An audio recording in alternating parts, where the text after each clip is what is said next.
Grew up in Brentford, in West London.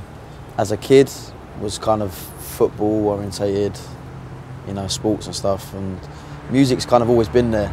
You know, I grew up in like the 90s was kind of my era, so a lot of all the big like trancey crossover commercial tunes, people like Snap, Rhythm as a Dancer, you know, and hardcore and jungle was around. In the estate I used to live, all the boys used to pump hardcore and jungle out their Jeeps. My dad's a record collector, my brothers are both record collectors, so I've always had kind of a lot of music around me, but sports was always the main thing. Carried on playing basketball for a bit and then had a shoulder injury. Around the time I was just selected for England and I had a scholarship to a school in America, and the kind of doctor was like, look, you can play, but you're going to be on the bench and you're going to be, you know, in recovery for a long time. And I was kind of, at the time I was like 18, and I was thinking, do you know what, I don't want to be one of those players that kind of has done really well and then kind of sits out a season and then comes back and I get injured halfway through that season and then I'm having surgery again. And because that was my peak time, like 18 to 21 is your peak time in basketball. I just didn't want to be that guy, so I just kind of was like, do you know what, I'm not even going to play anymore.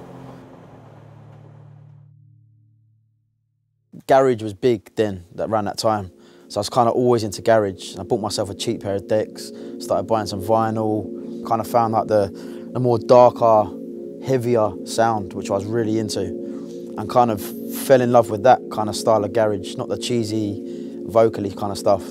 That kind of progressed on to a night that was going on in London called Forward, which is like forward-thinking, dark, garagey, bassline music. And then progressed on, stuck with it. There was not many labels around, so I started my own label and then kind of just built it and built it and built it, where I come to a point where I was in a good position in the scene. There was an article back then saying, how do you pigeonhole this music? Because there was no name for it.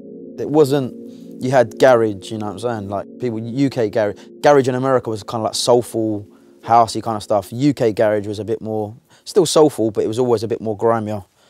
You know, you had trance, you had drum and bass, and you had house and techno, and what's this music? What can it be called? There's no name for it really. You know, what is it? Is it bass music? And there were so many names, like it was tribally, because Hatcher was playing like the more like Congo-y, percussion-y, digital mystic sort of sound. You know, there was the grime element, you know, like Plastician, and then a lot of the, you know, Skepta and all those guys would come in and to the Forward nights. It was just a real like London bass heavy crazy sound, and no one really had a name for it. And it was hard to talk about something that wasn't pigeonholed, which was kind of exciting, but not. Everyone knew the music was good, but it was kind of like, how do you talk about something in a magazine that has no name? And that was always the problem with it. And then I remember Hatcher kind of done a CD and it was called Dubstep All Stars. And everyone was kind of like, because everyone used to play dub plates, like 10-inch dub plates, which comes from the sound system, reggae, you know what I mean, dancehall kind of, you know, dub plates is like an acetate that gets cut like a special one-off for DJs. And that was always Dubstep was about, that having your special dubs, your one-offs, kind of like that, like in the dancehall. So he had the dub element and it wasn't two-step, which is kind of garage. So I think the name Dubstep kind of come from that almost. And then when that CD came out, it was like, yeah, Dubstep. All right, this is what it's called. And that was probably like 2001. Dubstep is a progression of UK music, hardcore, jungle, drum and bass, garage, you know what I'm saying? All of those things along the way have used sound systems and bass and roots and dub as its foundation.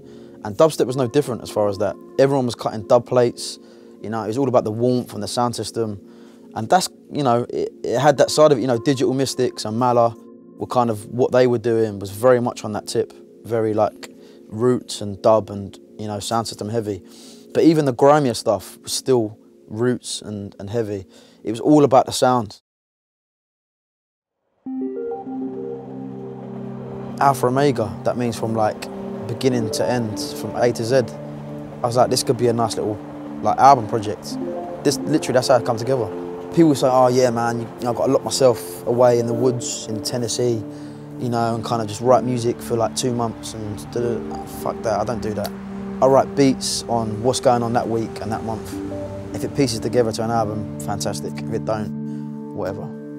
That's my approach on albums. Because let's be realistic with it. Like what I make is just, well, what I have made has just been tuned to my DJ set. That's all I've ever done. I want to have a few tunes exclusive for myself. I started making music and I started swapping tunes with other artists and to play out in my DJ set. There was never an intention to sell an album and have a single and do videos. It kind of just fell that way. If you want something done and you want people to hear what you do it yourself. No one believes in you better than yourself. Do you know what I'm saying? And you can't make people believe in you if you don't believe in yourself. So I was like, F it, I'm starting my own thing, I'm starting my own label, I'm gonna sign my own artists, and I'm gonna press the records up. And I went around to every shop in Soho and was like, do you want to take 10 copies of this for your shop? They're like, what is it? I'm like, I don't know. And I went around all the shops and done that. And I come back 2 weeks later, all sold out. Do you want some more? Yeah, we'll take some more. And that's what it was. I was like, if I can have my own thing and push my own sound and push my own artist and push my own brand, then I'm going to believe in it and push it stronger than if it is if I give a tune to someone and they go, yeah, we'll deal with everything.